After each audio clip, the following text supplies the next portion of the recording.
How does your head look to your eyes? Well, I tell you, it looks like what you see out in front of you, because all that you see out in front of you is how you feel inside your head. So it's the same with this. And so, for this reason, the great sixth patriarch, Huineng in China, said that it was a great mistake for those who were practicing Buddhist meditation to try to make their minds empty. And a lot of people tried to do that. They sat down and tried to have no thoughts whatever in their minds. And not only no thoughts, but no sense experiences. So they'd close their eyes, they'd plug up their ears, and generally go in for sensory deprivation. Well, sensory deprivation, if you know how to handle it, can be quite interesting. It'll have the same sort of results as taking LSD or something like that. And there are special labs made nowadays where you can be sensorily deprived to an amazing degree. But if you're a sort of a good yogi, this doesn't bother you at all. It sends some people crazy. But if you dig this world, you can have a marvelous time in a sensory deprivation scene. Also, especially if they get you into a condition of weightlessness. Skin divers going down below a certain number of feet, I don't know exactly how far it is, but get a sense of weightlessness. And at the same time, this deprives them of every sense of responsibility. They become alarmingly happy. And they have been known to simply take off their masks and offer them to a fish.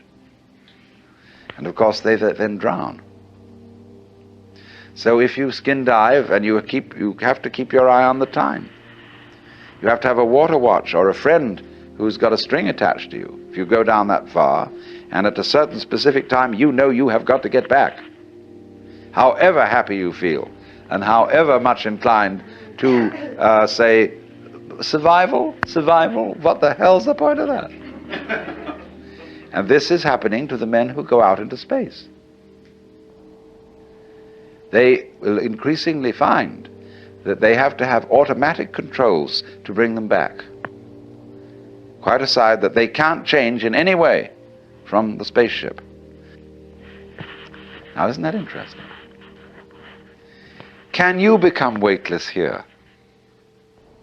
I said a little while ago that the person who really accepts transience begins to feel weightless. When Suzuki was asked, what is it like to have experienced Satori, enlightenment, he said, it's just like ordinary everyday experience, but about 2 inches off the ground. Zhuangzi, the Taoist, said, it is easy enough to stand still. The difficulty is to walk without touching the ground. And why do you feel so heavy? It isn't just a matter of gravitation and weight. It is that you feel that you are carrying your body around. So there is a koan in Zen Buddhism. Who is it that carries this corpse around? And so when you feel, common speech expresses this all the time. Life is a drag. I feel I'm just dragging myself around. My body is a burden to me. To whom? To whom? That's the question. You see? And when there is nobody left for whom the body can be a burden, the body isn't a burden. But so long as you fight it, it is.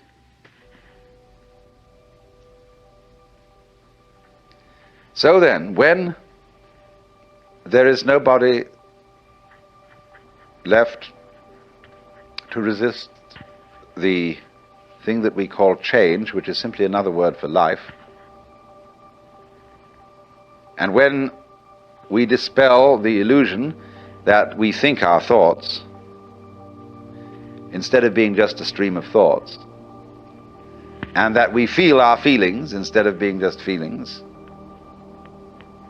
it's like saying, to feel the feelings is a redundant expression. It's like saying, actually, I hear sounds. For there are no sounds which are not heard. Hearing is sound. Seeing is sight. You don't see sights. Sightseeing is a ridiculous word.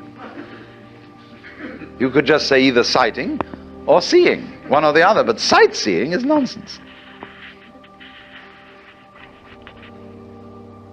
So we keep doubling our words, and this doubling is comparable to oscillation in an electrical system where there's too much feedback, where you remember in the old-fashioned telephone, where the receiver was separate from the mouthpiece, the transmitter.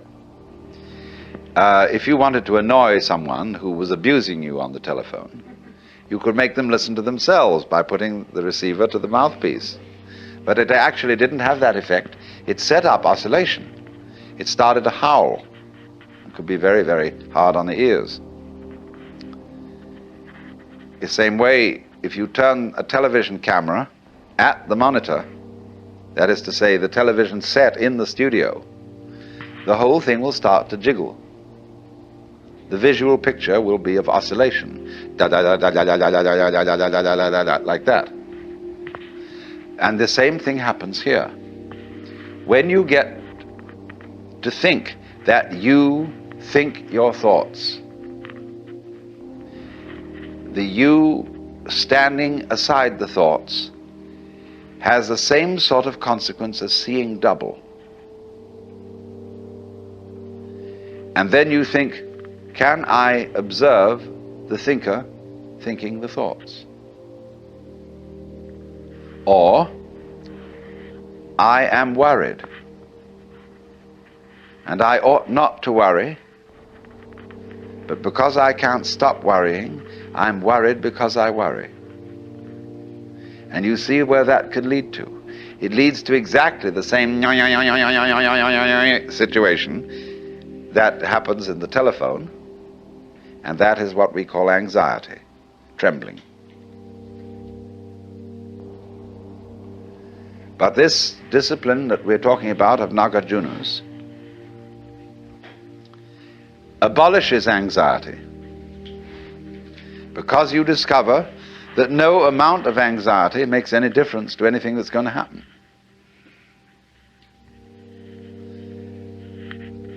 In other words, from the first standpoint, the worst is going to happen. You're all going to die. And don't just put it off in the back of your mind and say, I'll consider that later. It's the most important thing to consider now,